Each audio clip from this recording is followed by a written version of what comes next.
ഹരേ ഹരേ ഹരേ കൃഷ്ണ കൃഷ്ണ കൃഷ്ണ ഹരേ ഹരേ ഹരേ രാമ രാമ രാമ ഹരേ ഹരേ ഹരേ കൃഷ്ണ കൃഷ്ണ കൃഷ്ണ ഹരേ ഹരേ ഹരേ രാമ രാമ രാമ ഹരേ ഹരേ ഹരേ കൃഷ്ണ കൃഷ്ണ കൃഷ്ണ ഹരേ ഹരേ ഹരേ രാമ രാമ ഹരേ ഹരേ ഹരേ കൃഷ്ണ കൃഷ്ണ കൃഷ്ണ ഹരേ ഹരേ ഹരേ രാമ രാമ ഹരേ ഹരേ ഹരേ കൃഷ്ണ കൃഷ്ണ ഹരേ ഹരേ ഹരേ രാമ രാമ ഹരേ ഹരേ ഹരേ കൃഷ്ണ കൃഷ്ണ ഹരേ ഹരേ ഹരേ രാമ രാമ ഹരേ ഹരേ ഹരേ കൃഷ്ണ കൃഷ്ണ ഹരേ ഹരേ ഹരേ രാമ രാമ ഹരേ ഹരേ ഹരേ കൃഷ്ണ കൃഷ്ണ ഹരേ ഹരേ ഹരേ രാമ ഹരേ കൃഷ്ണ കാണാൻ സാധിക്കുന്നില്ലേ? ഹരേ കൃഷ്ണ.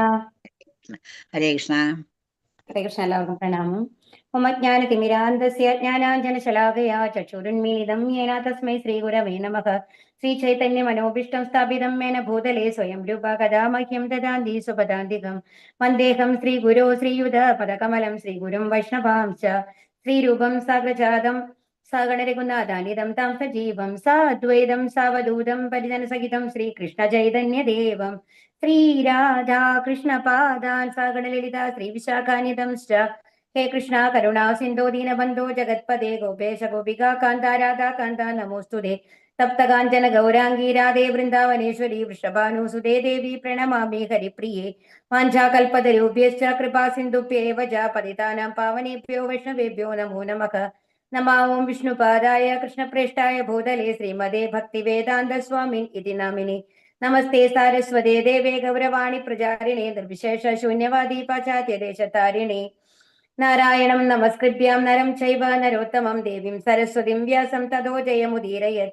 നഷ്ടപ്രായേഷു ഭദ്രേഷു നിത്യം ഭാഗവത സേവയാ ഭഗവതീർ ഉത്തമ ശ്ലോകേ ഭക്തിർഭവതി നൈഷ്ഠികീ. നമോ വിഷ്ണുപാദായ കൃഷ്ണപ്രേഷ്ഠായ ഭൂതലേ ശ്രീമതേ ജയപതാക സ്വാമിൻ ഇതി നാമിനി. നമോ ആചാര്യപാദായ നിതായ കൃപപ്രദായിനി ഗൗരകഥാദാമദായ നഗരഗ്രാമതാരിണി. ജയോ ശ്രീകൃഷ്ണ ചൈതന്യ പ്രഭോ നിത്യാനന്ദ ശ്രീ അദ്വൈത ഗദാധര ശ്രീവാസാദി ഗൗരഭക്തവൃന്ദ. ഹരേ കൃഷ്ണ കൃഷ്ണ കൃഷ്ണ ഹരേ ഹരേ ഹരേ രാമ രാമ രാമ ഹരേ ഹരേ. ഹരേ കൃഷ്ണ. ശ്രീരാധാകോവിന്ദ് ടെമ്പിളിന്റെ കീഴിലുള്ള ഭാഗവത പഠനത്തിലേക്ക് എല്ലാവർക്കും സ്വാഗതം. നമ്മൾ എത്രാമത്തെ 33ാമത്തെ ശ്ലോകമാണ് നമ്മൾ പറഞ്ഞുകൊണ്ടിരുന്നിരുന്നത് അല്ലെ?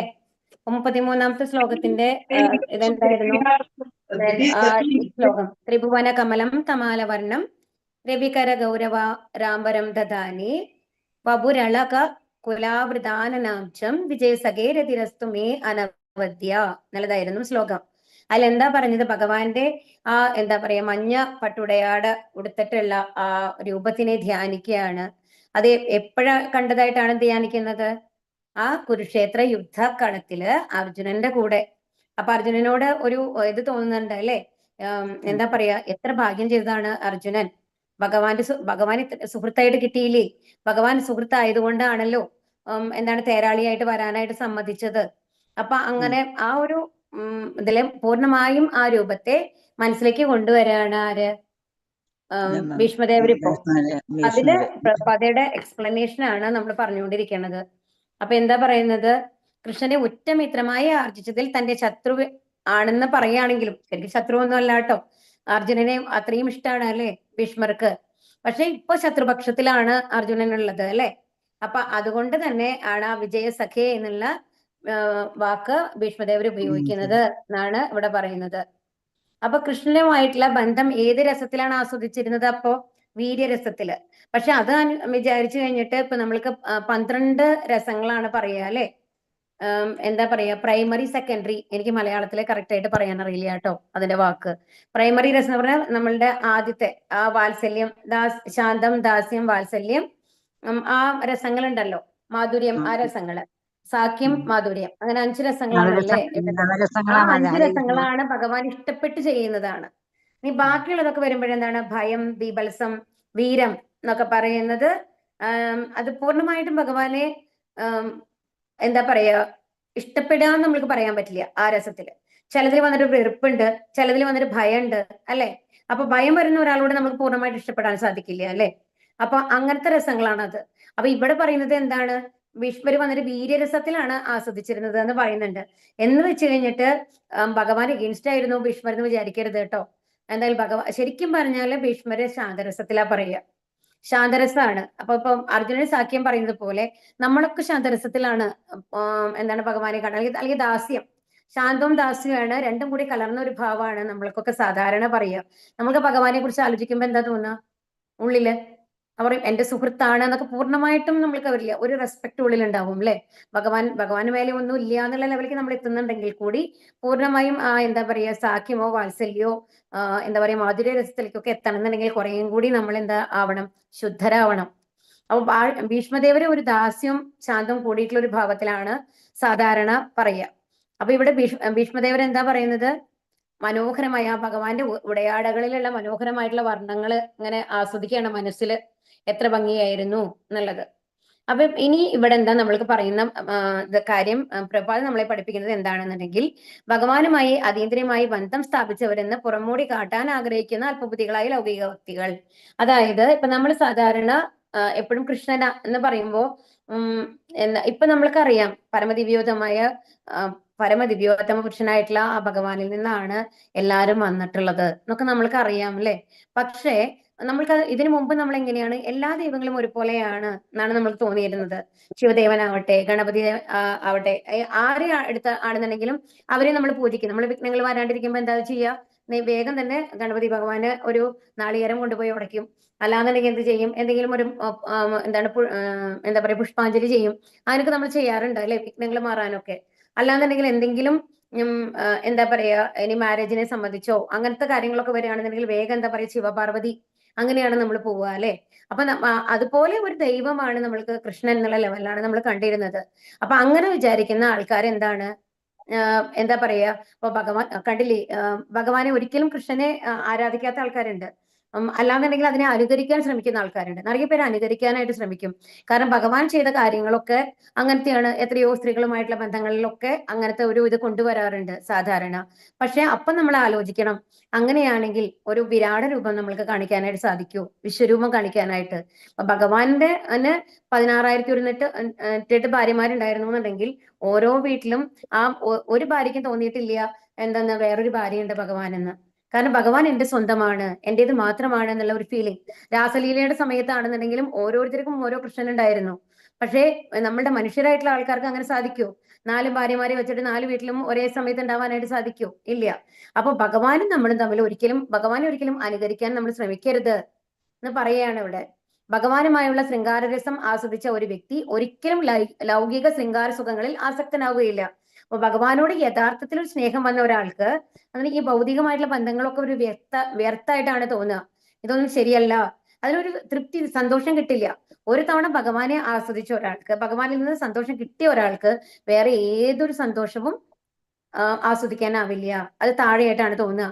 നമുക്ക് എന്തോ മിസ്സിങ്, എനിക്ക് ഇതല്ല വേണ്ടത് എന്ന് തോന്നിക്കൊണ്ടിരിക്കും എന്നാണ് പറയുന്നത്. ലൗകിക സദാചാര നിഷ്ഠകൾ പോലും അതിനെ അപലപിക്കുന്നു. ഒരു പ്രത്യേക ആത്മാവിന് ഭഗവാനുമായുള്ള ശാശ്വത ബന്ധം താനെ വികസിക്കുന്നതാണ്. പരമപുരുഷനുമായുള്ള ജീവാത്മാവിന്റെ കലർപ്പറ്റ ബന്ധം 5 പ്രധാന രസങ്ങളിൽ ഏതെങ്കിലും ഒന്നിൽ ഏർപ്പെടാവുന്നതാണ്. അപ്പൊ ഈ 5 രസങ്ങളാണ്, അതറിയാലോ എല്ലാവർക്കും. ആദ്യം ശാന്തരസത്തിന് എക്സാമ്പിൾ ഏതാ പറയാ, ആർക്കെങ്കിലും പറയാൻ സാധിക്കോ? ഹരേ കൃഷ്ണ. ശാന്തരസത്തിന് ആരാണ് എക്സാമ്പിള്? ഏതാണ്? ഭഗവാന്റെ എല്ലാ കാര്യങ്ങളും. ആരും ഇല്ലേ ഇവിടെ? ഹരേ കൃഷ്ണ. ശബ്ദമൊന്നും ഇല്ലല്ലോ. ഓക്കെ. എന്താണ് ഭഗവാന്റെ ഫ്ലൂട്ട് ഒക്കെ ഉണ്ടല്ലോ, മയിൽപീലി ആവട്ടെ, ഭഗവാന്റെ ആ ഉടയാടകളാവട്ടെ, അതൊക്കെ ശാന്തരസത്തിലാണ് കേട്ടോ പറയാ. ഇത് ശാന്തരസം എന്നുള്ളത് പറയുമ്പോ ഭഗവാന്റെ കൂടെയുള്ള എല്ലാം, ഭഗവാനോട് ചേർന്നത് എല്ലാമേ ശാന്തരസമാണ്. ആൻഡ് അതിന് ശരിക്കും പറഞ്ഞാല് അതിനൊക്കെ റെസ്പോൺസിബിൾ ആയിട്ട്, അതായത് അതിന്റെ ഒക്കെ കാര്യങ്ങൾ തീരുമാനിക്കുക എന്ന് പറയാ അത് ബലരാമനെയാണ് കേട്ടോ പറയാ സാധാരണ. ഈ നമ്മളുടെ ഭഗവാന്റെ ഉടയാടകളാവട്ടെ, മയിൽപീലി ആവട്ടെ, ആഭരണങ്ങളാവട്ടെ, അതൊക്കെ ബലരാമനോട് ബന്ധപ്പെടുത്തിയിട്ടാണ് സാധാരണ പറയുക. ബലരാമനാണ് തീരുമാനിക്കുക എന്നുള്ള മാതിരിയാണ് കേട്ടോ സാധാരണ പറയുക. അത് ശാന്തരസം എന്ന് പറയുന്നത്. അത് കഴിഞ്ഞ് കഴിഞ്ഞാല് പിന്നെ ശാന്തരസം കഴിഞ്ഞ ദാസ്യരസത്തിന് നമ്മളൊക്കെ അറിയാം അല്ലെ. ഏറ്റവും ഇതായിട്ട് പറയാം നമ്മള് ഹനുമാനെയാണ്. ആ ഒരു ഭാവം നമ്മൾക്ക് മനസ്സിലാവാൻ വേണ്ടിയിട്ട് എപ്പോഴും ശ്രീരാമദേവന്റെ കൂടെ ഉണ്ടായിരുന്ന ഹനുമാനെയാണ് സാധാരണ പറയുക. അത് കഴിഞ്ഞാൽ പിന്നെ എന്താണ്, വാത്സല്യരസത്തിൽ നമുക്ക് അറിയാം അല്ലെ, നന്ദഗോപരാണ്. പിന്നെ സാഖ്യരസത്തില് അർജുനനാണ്. പിന്നെ മാധുര്യരസത്തിൽ പിന്നെ രാധാദേവിക്ക് മേലെ വേറെ ആരും ഇല്ലല്ലോ, ഗോപികമാരും. അപ്പൊ അതെല്ലാവർക്കും അറിയുന്ന കാര്യങ്ങളാണ്. അപ്പൊ ഈ 5 തരത്തില് നമ്മൾക്ക് ഭഗവാനുമായിട്ട്, അപ്പൊ ഭഗവാനെ ഒരു സുഹൃത്തായിട്ട് നിങ്ങൾ നമ്മുടെ മനസ്സിൽ തോന്നുകയാണെന്നുണ്ടെങ്കിൽ ആ ഭാഗത്തിൽ തന്നെ ഭഗവാൻ നമ്മളോട് തിരിച്ച് കാണിക്കും എന്നാണ് പറയുന്നത്. ഒരു സുഹൃത്തായിട്ടാണെങ്കിൽ ഒരു സുഹൃത്തായിട്ട് നമ്മളുടെ കൂടെ വരും. ഒരു പിതാവിന്റെ രൂപത്തിലാണെങ്കിൽ പിതാവിന്റെ രൂപത്തിൽ ഭഗവാൻ നമ്മുടെ കൂടെ വരും. അങ്ങനെയാണ് പറയുന്നത്. അതാണ് ഇവിടെ പറയുന്നത്. മാത്രമല്ല ഇത് ഒരു ആത്മാർത്ഥ ഭക്തന് അതീന്ദ്രിയ മാനത്തിൽ യാതൊരു വ്യത്യാസവും ഉണ്ടാക്കുന്നില്ല. ഭീഷ്മദേവൻ ഇതിന് ഒരു ഉത്തമ ദൃഷ്ടാന്തമാകുന്നു. മഹായോദ്ധാവായ ഭീഷ്മദേവൻ ഭഗവാനുമായി എപ്രകാരമാണ് അതീന്ദ്രിയമായി ബന്ധപ്പെട്ടിരിക്കുന്നത് എന്ന് ശ്രദ്ധാപൂർവം വീക്ഷിക്കണം. അപ്പൊ ഇതിന് മുമ്പത്തെ പാരഗ്രാഫിൽ അവിടെ പറയുന്നുണ്ട് ദാസ്യരസത്തിലാണ് എന്നുള്ളത് പറയുന്നുണ്ട് കേട്ടോ. അതിനി അടുത്ത ശ്ലോകത്തിലാണോ ഇതിലാണോ വരാന്നറിയില്ല.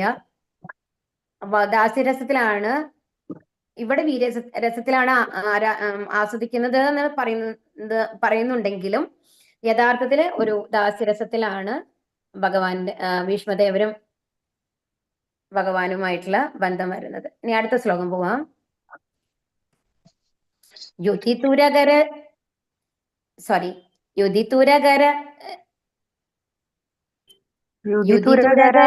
വിധൂമ്രവിശ്വക് പറഞ്ഞോളൂ.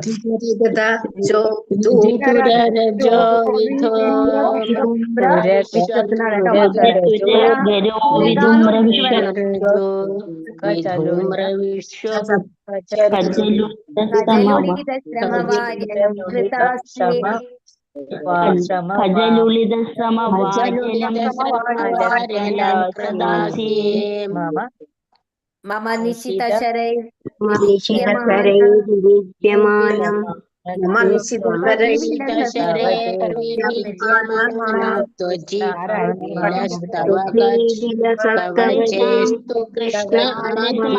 ചൊല്ലിത്തരുന്ന കേട്ട് ചെല്ല. എല്ലാവരും ഇങ്ങനെ ചൊല്ലിയാലേ ഒന്നും കേൾക്കാൻ വയ്യ. മാതാജി ചൊല്ലിത്തരുന്ന കേട്ട് നമുക്ക് ചെല്ലാം. ഹരേ കൃഷ്ണ മാതാജി. ഇവിടെ തുരകം എന്നുള്ളത് ഒരുമിച്ചാണ് വരേണ്ടത് കേട്ടോ. യുധി തുരക രജോ വിധൂമ്ര വിശ്വക് എന്നാണ്. പിന്നെ കജലുളിത ശ്രമ വാര്യ അലങ്കൃതാസ്യേ മമ നിശിത ശരേ വിലസത് കവചേ എന്നാണ് അവിടെ വരുന്നത് കേട്ടോ. അപ്പൊ യുദ്ധക്കളത്തിൽ തുരക കണ്ടു. തുരകം എന്ന് പറഞ്ഞ അശ്വങ്ങൾ, കുതിരകൾക്കാണ് തുരകം എന്ന് പറയുന്നത്. രജധൂളി രജഖ എന്ന് പറഞ്ഞ ധൂളി എന്ന് പറഞ്ഞ പൊടി. ഇനി വിധൂമ്ര ചാരനിറത്തിലായി മാറി, വിശ്വക് ഇളകുന്ന, കച കേശം, ലുളിത ചിതറിയ, ശ്രമവാരി പരിശ്രമത്താലുള്ള വിയർപ്പ്, അലങ്കൃത അലങ്കരിക്കപ്പെട്ട, അസ്യേ വദനത്തിലേക്ക്, മമ എന്റെ, നിശിത മൂർച്ചയേറിയ, ശരൈഹി ശരങ്ങളാൽ, വിഭിദ്യമാന തുളയ്ക്കപ്പെട്ട, ത്വചി ത്വക്കിൽ, വിലസത് ആനന്ദിച്ചു, കവചേ കവചം, അസ്തു ആയിരിക്കട്ടെ, കൃഷ്ണ ശ്രീകൃഷ്ണനിൽ, ആത്മാ മനസ്സ്, വിവർത്തനം ശ്രീല പ്രഭുപാദ് ജയ്. ശ്രീകൃഷ്ണൻ മൈത്രി മൂലം അർജുനന് അകമ്പടി സേവിച്ച രണാങ്കണത്തിൽ അശ്വങ്ങളുടെ കുളമ്പടിയാൽ ഉയർന്ന പൊടിപടലങ്ങളാൽ ശ്രീകൃഷ്ണ ഭഗവാന്റെ പാറിപ്പറക്കുന്ന കേശം ചാരനിറമായി മാറി. പരിശ്രമത്താൽ അദ്ദേഹത്തിന്റെ മുഖം വിയർപ്പ് തുള്ളികളാൽ നനഞ്ഞു കുതിർന്നു. എന്റെ നിശ്ചിത ശരങ്ങൾ ത്വക്കിലേർപ്പെടുത്തിയ ക്ഷതങ്ങളാൽ മുറിവേറ്റപ്പെട്ടാന്നായിരിക്കാം കേട്ടോ. അല്ല, മിഴിവേറ്റപ്പെട്ട തന്നെയായിരിക്കാം. ഈ അലങ്കാരങ്ങളെല്ലാം അദ്ദേഹം ആസ്വദിച്ചു. അപ്രകാരം എന്റെ മനസ്സ് ശ്രീകൃഷ്ണനിൽ വ്യാപിക്കട്ടെ. അപ്പൊ ഇവിടെ എന്താ പറയുന്നത്? ഇത് ഏത് ഭാഗമാണെന്ന് അറിയോ?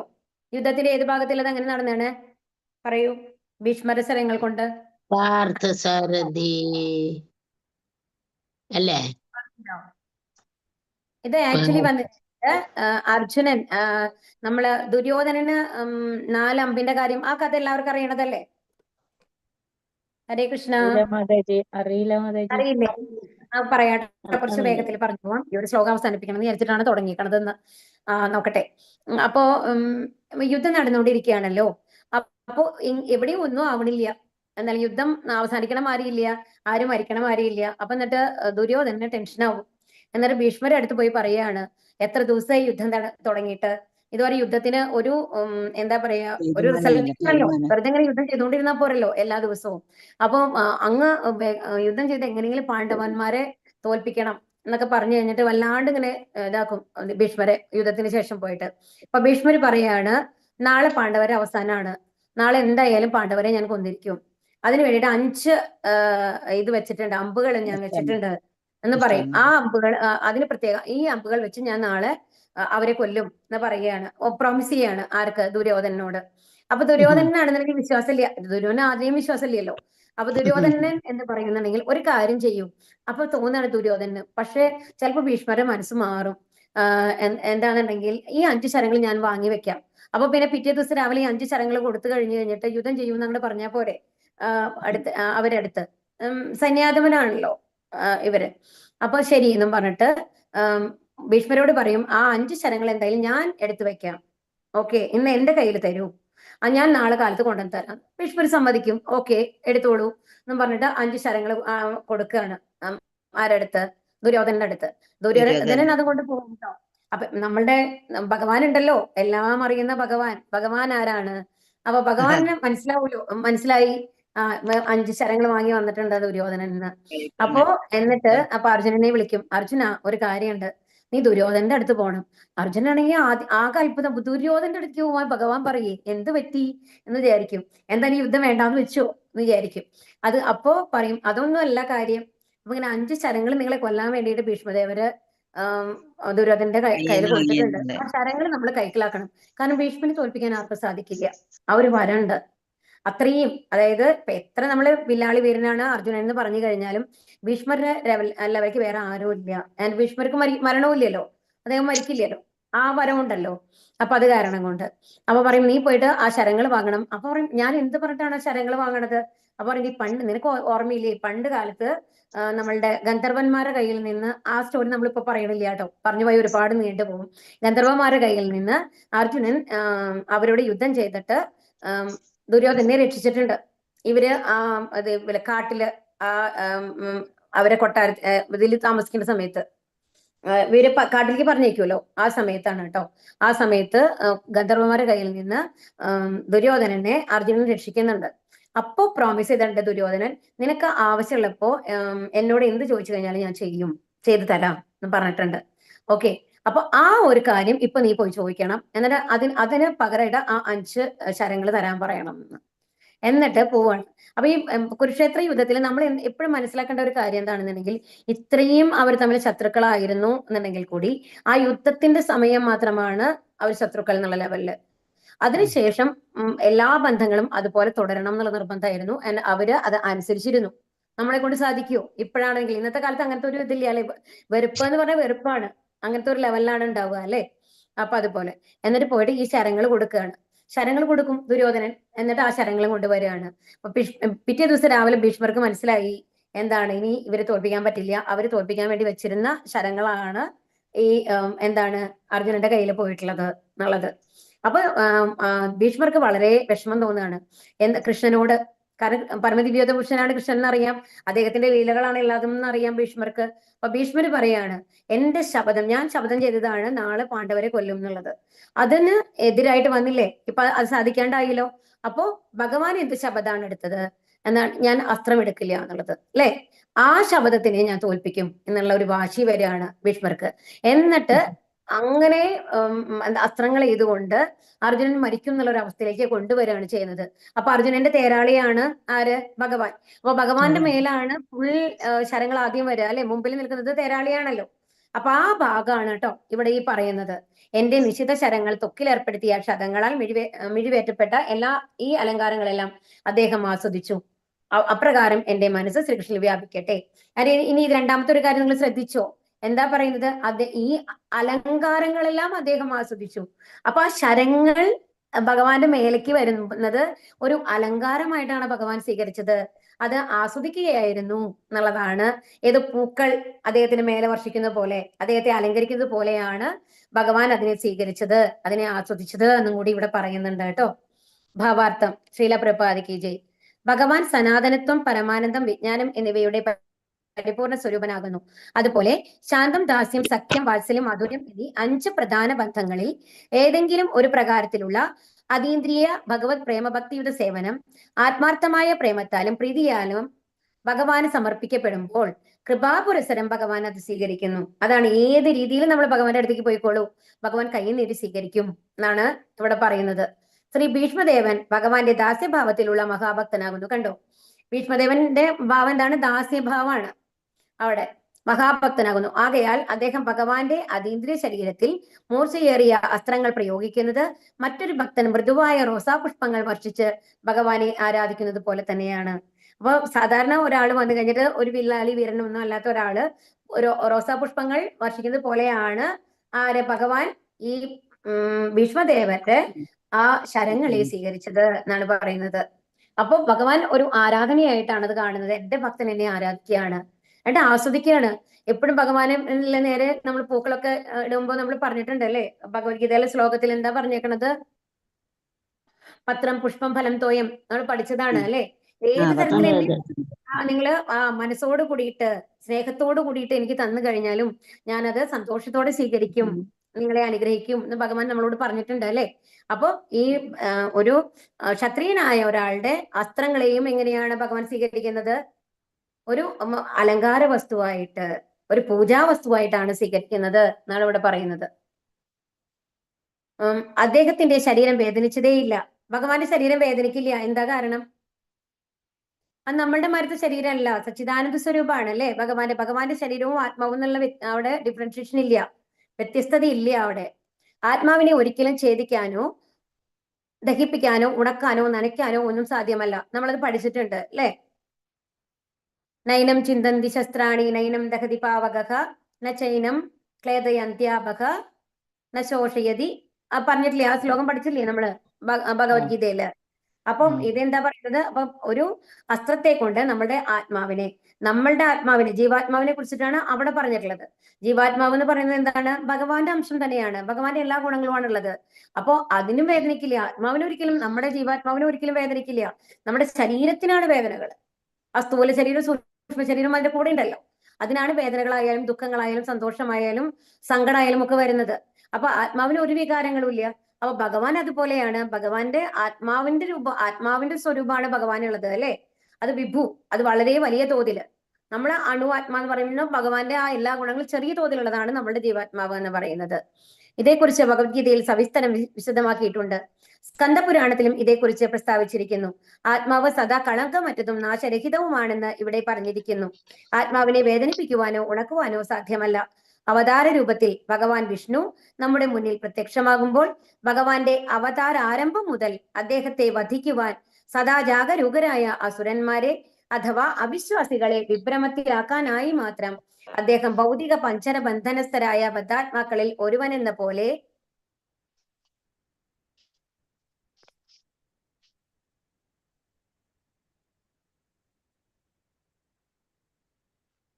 കാണപ്പെടുന്നു.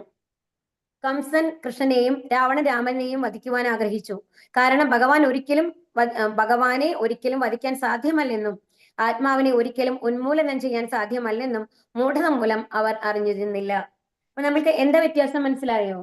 അപ്പൊ നമ്മളുടെ ശരീരം എന്ന് പറയുന്നത്, നമ്മുടെ ശരീരത്തിൽ എന്ത് സംഭവിച്ചു കഴിഞ്ഞാൽ നമ്മൾക്ക് വേദന എടുക്കും, നശിക്കും അല്ലെ.